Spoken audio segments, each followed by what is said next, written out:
नमस्कार। व्यवसाय अध्ययन की आज की क्लास में आप सभी का हार्दिक स्वागत है। मानव संसाधन प्रबंधन के कार्य आज का हमारा टॉपिक है, जिसे हम डिस्कस करने वाले हैं। आपको पता होगा, मानव संसाधन मुख्यतः दो प्रकार के कार्य करता है। पहला कार्य है प्रबंधकीय कार्य और दूसरा परिचालन संबंधी कार्य। मैनेजरियल फंक्शंस में पहला आता है योजना, यानी कि नियोजन। ये प्रबंधन का सबसे पहला और प्रमुख कार्य है। मानव संसाधन प्रबंध के संदर्भ में अगर हम बात करें, यह जनशक्ति योजना से संबंधित होता है। श्रम की टर्नओवर दर का अध्ययन करना। श्रम की टर्नओवर से तात्पर्य यह है कि एक वर्ष में आप पाते हैं कि कुछ कर्मचारी नियुक्त होते हैं, तो कुछ कर्मचारी जो है वो अवकाश ग्रहण करते हैं, और इनमें से कुछ कर्मचारी ऐसे भी होते हैं जो कि आपके यहाँ बीच में इसलिए रिज़ाइन करके आपके यहाँ से चले जाते हैं क्योंकि उन्हें कहीं और बेहतर ऑफ़र मिल गया है, वो प्रमोट हो गए हैं। तो ऐसी स्थिति में जब कोई कर्मचारी कहीं पे ज़्यादा पैसे या बड़े पद के लिए आपका संस्थान छोड़ के जाता है, तो ये संस्था के लिए अच्छा नहीं माना जाता। तो कितने कर्मचारी हर वर्ष आपके यहाँ से छोड़ के चले जाते हैं, कितने आपके यहाँ आते हैं, ये जो प्रक्रिया है इसे टर्नओवर कहा जाता है। ओवरऑल कितना परिवर्तन होता है, ये टर्नओवर होता है। जैसे आप विक्रय करते हैं तो साल भर में आपने कितना विक्रय किया, उसे सेल्स टर्नओवर कहा जाता है। इसी तरह से कितने कर्मचारियों की नियुक्ति हुई और कितने पुराने कर्मचारी छोड़कर चले गए, ये है आपका श्रम का टर्नओवर। तो इस दर को कम किया जाए, ज़्यादा अच्छा होता है। ये ज़्यादा हो, बहुत ज़्यादा हो तो ये संस्था के लिए अच्छा नहीं माना जाता है। तो जनशक्ति योजना इसी से संबंधित है। मानव संसाधन प्रबंधन, जनशक्ति यानी कि ह्यूमन पावर। तो श्रम के टर्नओवर की दर को हम पढ़ें कि ये बढ़ रही है लगातार, या ये घट रही है, या ये स्टेबल है, ये हमें इसमें पढ़ना होगा। दूसरी बात नियोजन के अंतर्गत आएगा कि जो कार्मिक की भविष्य की आवश्यकताएं हैं, कार्मिक मतलब कर्मचारियों की भविष्य की जो आवश्यकताएं हैं, उनका पूर्वानुमान हम लगा सकें, उनके चयन यानी सिलेक्शन, और उनके प्रशिक्षण यानी कि ट्रेनिंग प्रक्रियाओं के लिए हम योजना बना लें कि हम किस किस तरह से किस किस स्किल से रिलेटेड ट्रेनिंग देंगे, कैसे देंगे। अलग अलग स्किल्स के लिए अलग अलग ट्रेनिंग है, और उन ट्रेनिंग में भी अलग अलग मेथड्स हैं। तो ये सारी चीज़ें आप पहले जहाँ पर तय करते हैं, वो पहला कार्य है योजना। आप जानते हैं प्रबंध के 5 कार्य होते हैं। योजना के बाद फिर आयोजन आता है। यहाँ आयोजन से तात्पर्य संगठन से ही है। तो आयोजन में संगठन के भीतर अंतर संबंधों की स्थापना शामिल है। अब ज़रा सा समझिएगा, ये अंतर संबंधों जो भी हो गया है, इसको आप अंतर संबंध कर लीजिए। अंतर संबंध का तात्पर्य होगा इंटर रिलेशंस। अंतर संबंध यानी कि कर्मचारी जो हैं, उन कर्मचारियों के बीच में आपस में कैसे संबंध होंगे, कौन सीनियर होगा, कौन जूनियर होगा, ये अंतर संबंध कहलाता है। और ये तय करना अंतर संबंधों की स्थापना कहा जाएगा। तो सबसे पहले आप संगठन में क्या करेंगे, संगठन के भीतर कौन व्यक्ति किसका सीनियर, कौन किसका जूनियर, इस तरह के संबंधों की आप स्थापना करेंगे। यह प्रबंधकीय नौकरियों के साथ साथ ऑपरेटिव नौकरियों में व्यक्तियों द्वारा कर्म किए गए विभिन्न उपसमूहों की पहचान करके कंपनी के लिए एक संरचना प्रदान करता है। अब ध्यान से सुनेगा, इसमें फिर एक मिसप्रिंट है, ये कर्म किए गए, ध्यान से सुनेगा। प्रबंधकीय नौकरियों के साथ साथ ऑपरेटिव नौकरियों में देखिए 2 तरह की नौकरियाँ, 2 तरह के कर्मचारी हैं। वैसे तो 3 तरह के कर्मचारी हैं। एक तो टॉप लेवल की आपने पढ़ाई है, दूसरा मिडिल लेवल के आपने पढ़ा है, और तीसरा लोअर लेवल के आपने पढ़ा है। तो टॉप, मिडिल और लोअर लेवल में टॉप लेवल के तो ये प्रबंधकीय हो गए, मैनेजर्स हो गए। मिडिल लेवल पे भी मैनेजर्स होते हैं, और लोअर लेवल पे जो होते हैं वो ऑपरेटर्स होते हैं। बेसिकली ऑपरेटर्स का काम होता है कि जो भी लोग काम कर रहे हैं, ये सुनिश्चित कर लें, these managers are responsible for getting work done from those who are really workers who are really working. They may be engaged in production activity, they may be engaged in different kind of form changing activities. It means कि there are raw material and you are converting the raw material into semi finished goods, then the finished goods. So ये सारे लोग कहलाते हैं operators. Okay, इनका management करने वाला जो होता है वो इनका सुपरवाइज़र कहलाता है. ये सब लोअर लेवल मैनेजर्स का या मैनेजमेंट का हिस्सा होते हैं. तो यहाँ इन्होंने कहा कि प्रबंधकीय नौकरियों के साथ साथ, यानी कि जो टॉप लेवल के मैनेजर्स हैं और जो मिडिल लेवल के मैनेजर्स हैं, इनके साथ साथ जो ऑपरेटिव नौकरियाँ हैं ये वाली, इन व्यक्तियों द्वारा घर में किए गए का मतलब कुछ नहीं है, मतलब इन व्यक्तियों द्वारा संपन्न किए गए कह लीजिए विभिन्न उप समूहों की पहचान करके कंपनी के लिए एक संरचना प्रदान करना. यानी कि कौन किसको रिपोर्ट करेगा, ये सारी चीज़ें इसमें, ये इनको रिपोर्ट करेंगे, ये इनको रिपोर्ट करेंगे, यही संगठन होता है. आप पीछे पढ़ चुके हैं, ये संगठन है बेसिकली और कुछ नहीं. इसको आयोजन की जगह आप संगठन बोलिए. ऑर्गेनाइजिंग, आयोजन एक ही बात होती है. आप इसे संगठन भी बोल सकते हैं और आयोजन भी बोल सकते हैं. जो सुधार मैंने बताए हैं वो आप अपनी किताब में करते चलें. फिर जब आप ऑर्गेनाइजिंग कर चुके होते हैं, एक बात और जान लीजिए कि जो ऑर्गेनाइजिंग होता है इसमें आप संसाधन जुटाते हैं दोनों तरह के. एक तो भौतिक संसाधन आपको जुटाने होते हैं, दूसरा मानव संसाधन आपको जुटाने होते हैं. तो अगर भौतिक संसाधन भी हो गए, मानव संसाधन भी आपने जुटा लिए, तो अब क्या करना पड़ेगा, मानव संसाधनों को आपको निर्देश देने पड़ेंगे ताकि यह जो भौतिक संसाधन है उनका यह सही उपयोग कर सकें. ठीक है, तो आपने मानव संसाधन को अब निर्देश देना है. आप निर्देश में क्या करेंगे, आप इनको बताएंगे कि क्या करना है, डूज़ क्या हैं, डोंट्स क्या हैं, इंस्ट्रक्शंस जारी करेंगे. संचार यानी कि कम्युनिकेशन का नेटवर्क आप विकसित करेंगे कि किस माध्यम से आप अपने जूनियर्स को सूचना देंगे, और अगर जूनियर्स को कोई समस्या है किसी भी स्तर पर तो किस तरह से वह अपने सीनियर से होते हुए बात टॉप मैनेजमेंट तक पहुंचा सकेंगे. ये संचार नेटवर्क कहलाता है. इसको विकसित करने की आवश्यकता होती है. दूसरा, विभिन्न औद्योगिक कानूनों की व्याख्या करना. देखिए, बहुत सारे कानून आपकी संस्था पर भी लागू होते हैं, तो वह कानून का आपकी संस्था में क्या इम्प्लीकेशन रहेगा, ये विभिन्न औद्योगिक कानूनों की व्याख्या करना होगा, जिसे आप कम्युनिकेशन के ज़रिए ही अपने कर्मचारियों तक बता पाएंगे कि भाई हम इनमें से इन कानूनों को इस लेवल तक अपने यहाँ मानेंगे और इस रूप में इसे हमें यहाँ स्वीकार करना है और निभाना है. इसके अलावा श्रमिकों को एकीकृत करना, यानी कि श्रमिक जो भी प्रयास करते हैं वो प्रयास संगठन के जो उद्देश्य हैं उनको पूरा कर सकें, तो उन प्रयासों में एकीकरण लाना होगा, यानी इंटीग्रेशन लाना होगा. यानी कि वो सेम डायरेक्शन में काम करें, सेम उद्देश्य से काम करें, तभी जो ऑर्गेनाइजेशनल ऑब्जेक्टिव्स हैं उन्हें अचीव किया जा सकेगा. चौथा जो कार्य मानव संसाधन प्रबंधन को करना होगा, यानी कि ह्यूमन रिसोर्स मैनेजमेंट को करना होगा, वो होगा नियंत्रण का. आपने निर्देश दे दिए, लेकिन निर्देश देने के बाद आप ये देखते हैं कि आपके कर्मचारी क्या उन्हीं निर्देशों को अक्षरशः उनका पालन कर पा रहे हैं. और अगर वो उनका पालन अक्षरशः नहीं कर पा रहे हैं तो आप ये कैसे तय करेंगे कि वो पालन कर रहे कि नहीं कर रहे. इसके लिए आप स्टैंडर्ड्स तय करते हैं, मानकों की स्थापना करते हैं. मानक माने स्टैंडर्ड होता है, और स्थापना मतलब सेट कर देना, स्टैंडर्ड सेट कर देना कि यह काम इस तरह से किया जाएगा.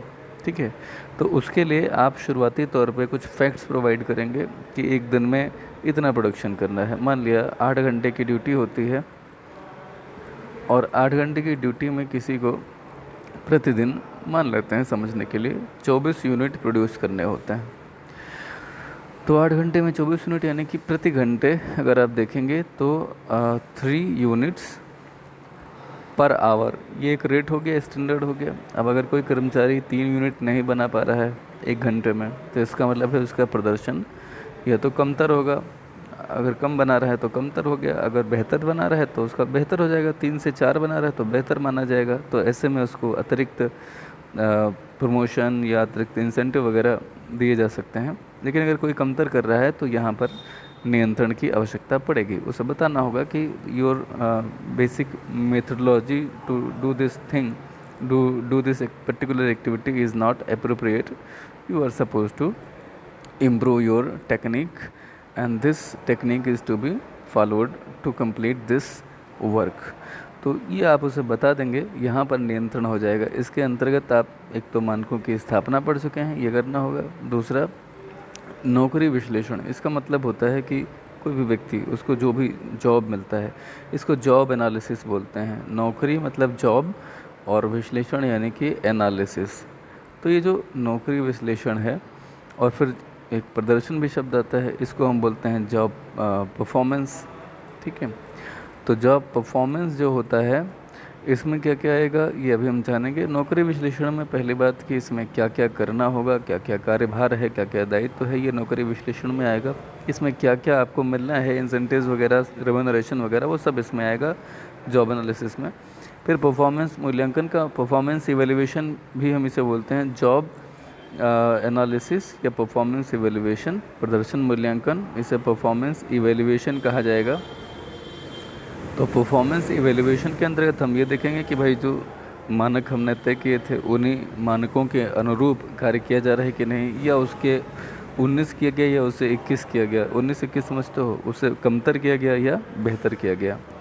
ये 4 कार्य थे जो प्रबंधन के मानव संसाधन प्रबंधन के प्रबंधकीय कार्य हुए।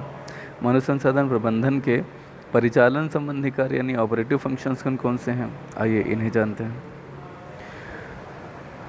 देखिए, ये मानव संसाधन प्रबंधन की सेवा या सेवा संबंधित या ये रेगुलर होने वाले कार्य हैं। इनमें सबसे पहला कार्य होता है कर्मचारियों की खरीद, परचेज ऑफ एम्प्लॉयज़। अब खरीद का मतलब वो कहीं बिक नहीं रहे हैं, उसकी एक प्रक्रिया है पूरा। खरीदने का मतलब है कि आप उन कर्मचारियों को एक्वायर करें जिनकी आपकी संस्था में आवश्यकता है। इसमें आप सबसे पहले देखेंगे कि आपको कितनी ह्यूमन पावर की आवश्यकता है, उनकी रिक्रूटमेंट आपको करना होगा, उनका चयन यानी सिलेक्शन करना होगा, उनको उचित स्थान पर और उचित समय पर, अभिन्यास का मतलब होता है लेआउट, उनको लगाना होगा आपको। ठीक है, मतलब उनको उचित स्थान पर, सही व्यक्ति को सही स्थान पर आपको लगाना होगा, यानी सही व्यक्ति को सही काम दिया जाना होगा। तो कर्मचारियों की खरीद में ये आ जाएगा। जब आप कर्मचारियों का सिलेक्शन कर चुके हैं, उनको उचित स्थान पर आपने अपॉइंटमेंट दे दिया है, अभिन्यास का मतलब अपॉइंटमेंट दे देना, तो उसके बाद में फिर आपको उन्हें विकास उनका करना होगा। विकास कैसे होता है किसी कर्मचारी का? आफ्टर सिलेक्शन, आफ्टर अपॉइंटमेंट आप उसको विभिन्न प्रशिक्षण प्रोग्राम से एक्सपोज कराते हैं।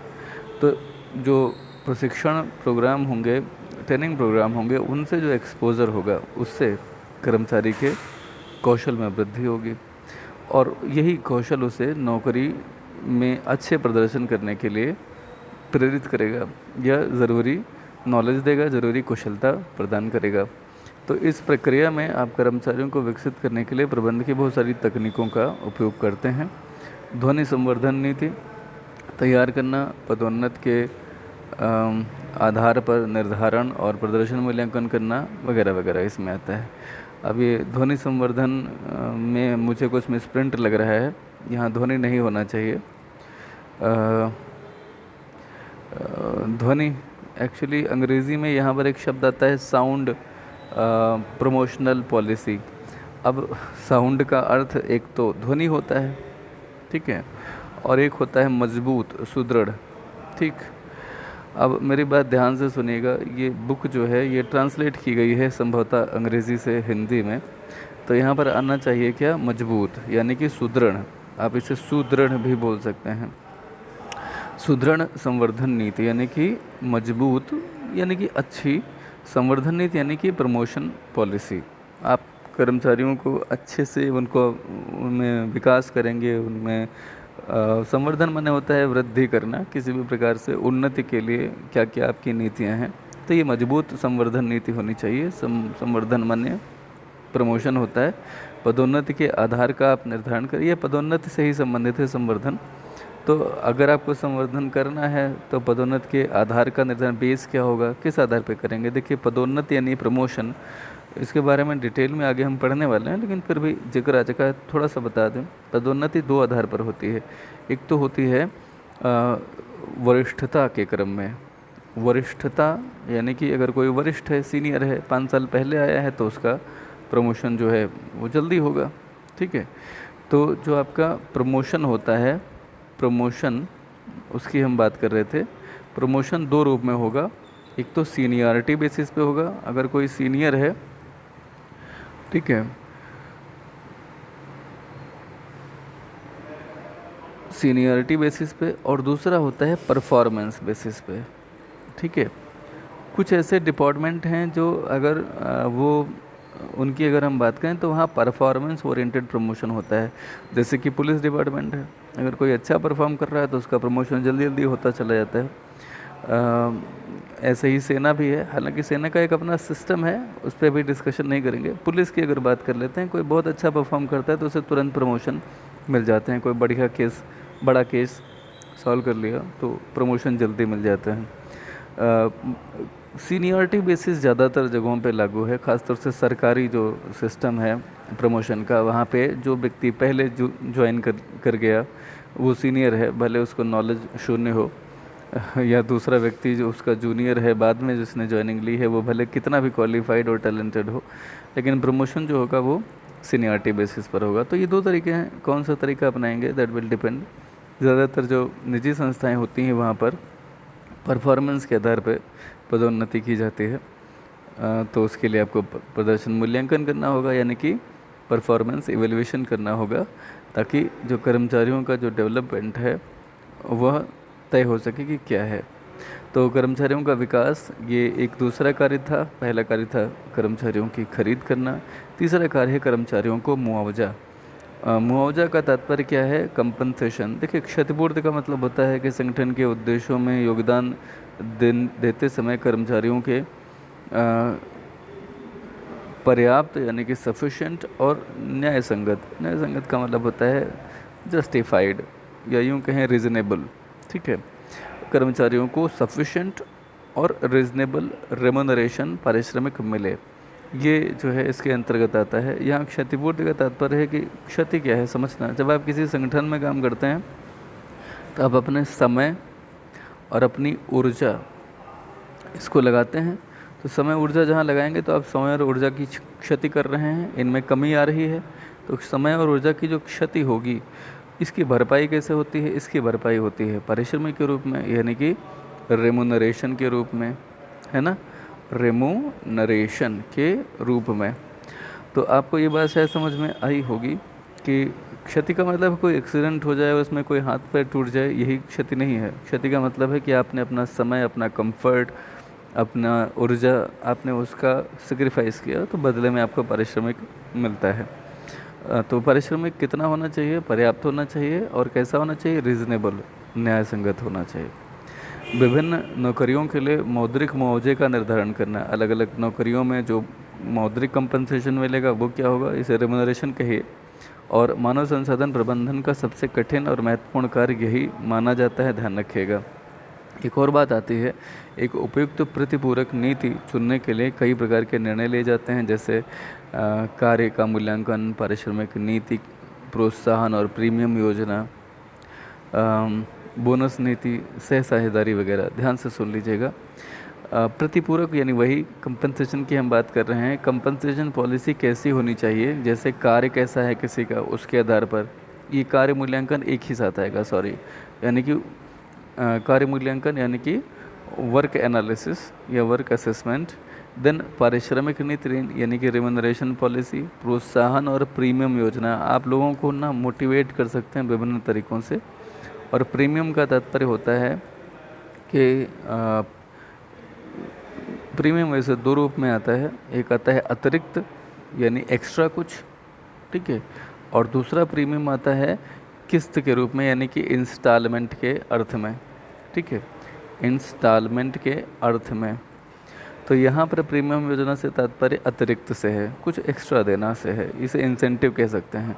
बोनस नीति आप समझते ही हैं, जैसे आपने अक्सर मूवीज़ में देखा होगा, होली दिवाली का बोनस, है ना, कर्मचारियों को होली दिवाली के अवसरों पर कुछ एक्स्ट्रा दिया जाता है, अलग से कोई गिफ्ट दिया जाता है, या कभी कभी नकद में भी बोनस दिया जाता है। और सह साझेदारी का तात्पर्य होता है कि अगर आपकी संस्था है, आप अपने कर्मचारी को बहुत ज़्यादा प्रमोट करना, मतलब मोटिवेटेड रखना चाहते हैं, तो आप उसे अपना को पार्टनर बना लेते हैं। ये भी तरीका है।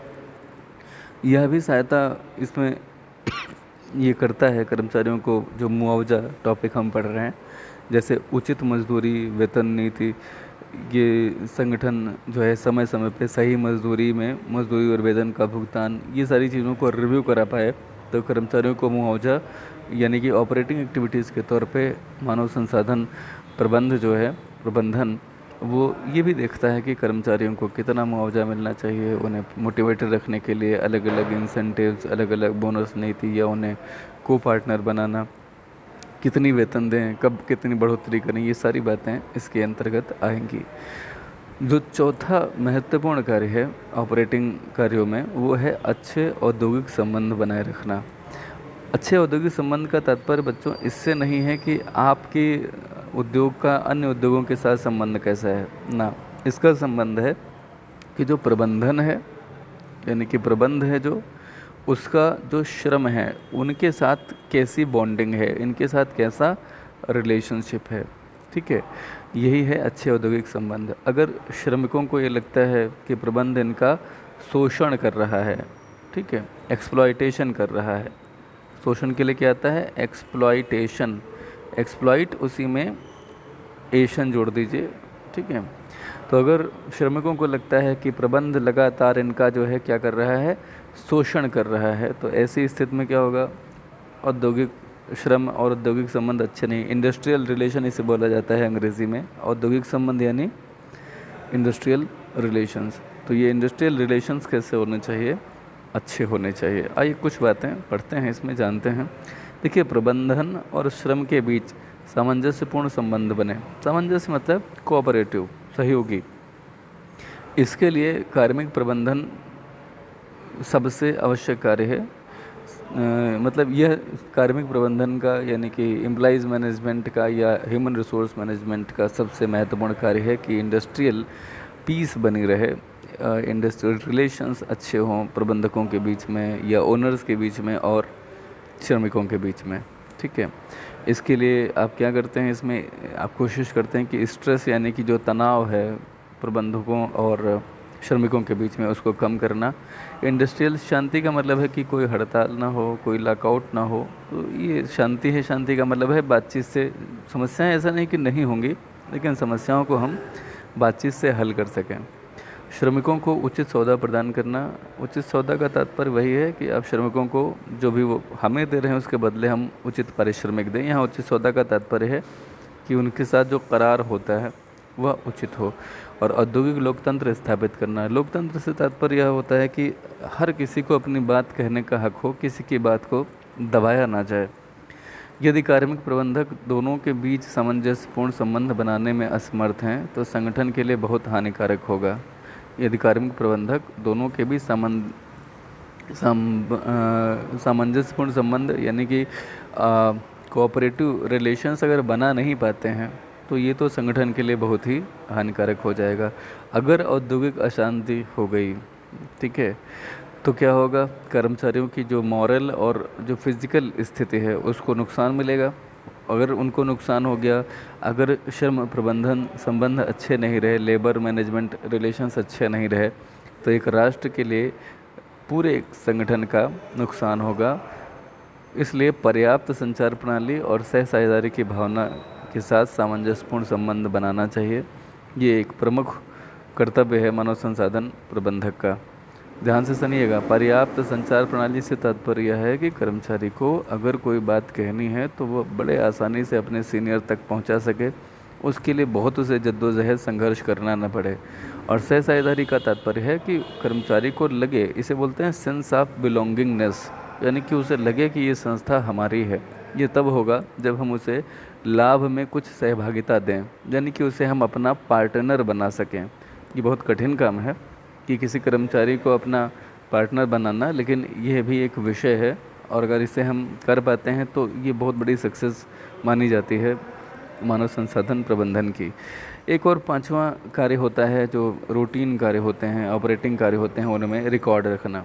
रिकॉर्ड रखना महत्वपूर्ण कार्य है। इसमें क्या क्या आएगा, प्रबंधक जो है वह जानकारी इकट्ठा करता है, उसे मेंटेन करता है, ऐसी जानकारी जो कर्मचारियों से संबंधित है।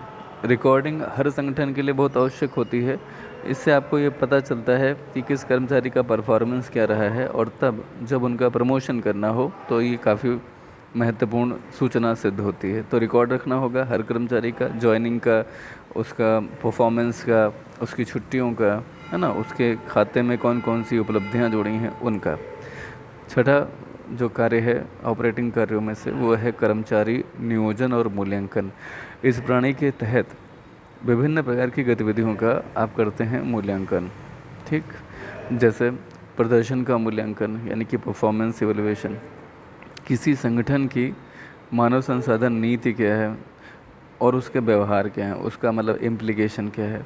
कार्मिक लेखा परीक्षा, कार्मिक लेखा परीक्षा का मतलब है जब कर्मचारियों को नियुक्त करना होता है तो आपको उनको एक परीक्षा उनकी लेनी होती है, उसे कार्मिक लेखा परीक्षा बोलते हैं। नैतिक सर्वेक्षण यानी कि जो कर्मचारी हैं उनके बीच में जो मॉरल वैल्यूज़ हैं, जो ह्यूमन वैल्यूज़ हैं, उनका स्तर क्या है, इसके लिए नैतिक सर्वेक्षण भी करा लिए जाते हैं। और परफॉर्मेंस इवैल्यूएशन वगैरह कराया जाता है। परफॉर्मेंस इवैल्यूएशन का तात्पर्य वही है कि जो सेट स्टैंडर्ड्स हैं उनके अकॉर्डिंग या उनके कंपैरिजन में कर्मचारी कैसा परफॉर्म कर रहे हैं उसी को नोट करना परफॉर्मेंस इवैल्यूएशन कहलाता है। और अंतिम जो कार्य यहाँ पे दिया गया है, जो होता भी है, वो है मानव संसाधन अनुसंधान और लेखा परीक्षा। जो मानव संसाधन है उनके संबंध में निरंतर आप रिसर्च करते रहें, इसी को मानव संसाधन अनुसंधान कहा जाता है, research, human resource research. And लेखा परीक्षा, इसका तात्पर्य यह है कि लगातार, लेखा परीक्षा का मतलब कोई लेखा की कोई परीक्षा नहीं है ना, इसका मतलब क्या होगा, इसमें आप कर्मचारियों को मोटिवेट रखने के लिए उनको कौन कौन सी नई प्रेरक तकनीकें आप उनके समक्ष ला सकते हैं, किस किन टेक्निक से आप उन्हें और ज़्यादा मोटिवेट कर सकते हैं, इस पर लगातार आप रिसर्च जारी रखें। और साथ ही साथ संगठन के श्रमिकों पर जो आपकी टेक्निक है उनका क्या प्रभाव रहा, ठीक है, उसका मूल्यांकन करना, ये लेखा परीक्षा के अंतर्गत आएगा। तो आपने अभी आज क्या जाना, आपने जाना मानव संसाधन प्रबंधन के प्रमुख कार्य कौन कौन से हैं। प्रमुख कार्य दो तरह के थे, एक तो परिचालन कार्य आपने अभी पढ़ा, ऑपरेटिव फंक्शंस अभी पढ़े, और दूसरा प्रबंधकीय कार्य थे जिसमें 4 मुख्य रूप से आपको बताए गए, योजना, आयोजन, निर्देशन और नियंत्रण। तो कुल मिलाकर के आज आपने पढ़ लिए हैं मानव संसाधन प्रबंधन के कार्य। कल के टॉपिक में हम पढ़ेंगे कि नियुक्तिकरण क्या है। वैसे नियुक्तिकरण स्टाफिंग हम पहले भी पढ़ चुके हैं, लेकिन विशेषताएं अब हम पढ़ेंगे, और फिर हम पढ़ेंगे नियुक्तिकरण की प्रक्रिया क्या है। तो फिलहाल विशेषताएं और प्रक्रिया कल। आज के वीडियो में इतना ही। आपने अंत तक वीडियो देखा, मन से देखा, इसके लिए आपका बहुत बहुत आभार। ऐसे ही नॉलेजेबल वीडियोस देखते रहें, नॉलेज एनहेंसिंग वीडियोस देखते रहें। आपको तमाम चीज़ें सीखने में आई होंगी, कुछ चीज़ें ऐसी होंगी जो थोड़ा बहुत कम सीखने में आ सकी होंगी, या कुछ शंका भी बनी होगी। अगर ऐसा कुछ है तो आप कमेंट बॉक्स में मुझे बता सकते हैं। मेरी कोशिश रहेगी कि मैं आपकी हर शंका का यथाशीघ्र समाधान करूं। ऐसे ही वीडियोस देखते रहें, सीखते रहें। आपका बहुत बहुत आभार, धन्यवाद, नमस्कार।